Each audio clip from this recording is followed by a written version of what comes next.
నేటి వాగ్దానము అపోస్తల కార్యములు 13వ అధ్యాయము 33వ వచనం. నీవు నా కుమారుడవు, నేడు నేను నిన్ను కంటిని.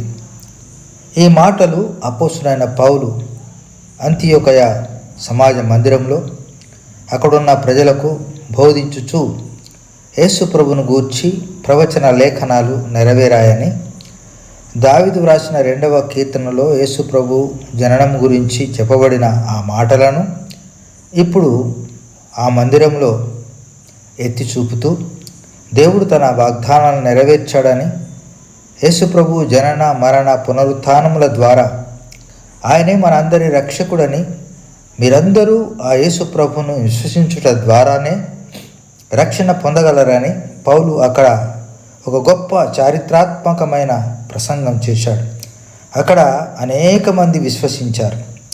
దేవుడు పౌలును అన్యజనుల కొరకే ఎన్నుకున్నాడని, అతని ద్వారా భూదిగంతముల వరకు సువార్త ప్రకటన నెరవేరుతూ వచ్చిందని ఈ సంఘటన రుజువుపరిచింది.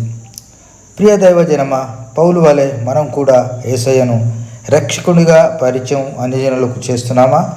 అలాగైతే దేవుడు మిమ్ములను తన స్వార్థ పనిలో కాపాడి దీవించునుగాక.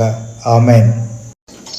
పౌలు శీలలు ప్రభువు సేవలు బహు ప్రయాసతో పరిచర్య చేసి, చెరసాలైనా శిక్షలెన్నైనా జడియక క్రీస్తుని చాటి చేపిరి, జడియక క్రీస్తుని చాటి చేపిరి.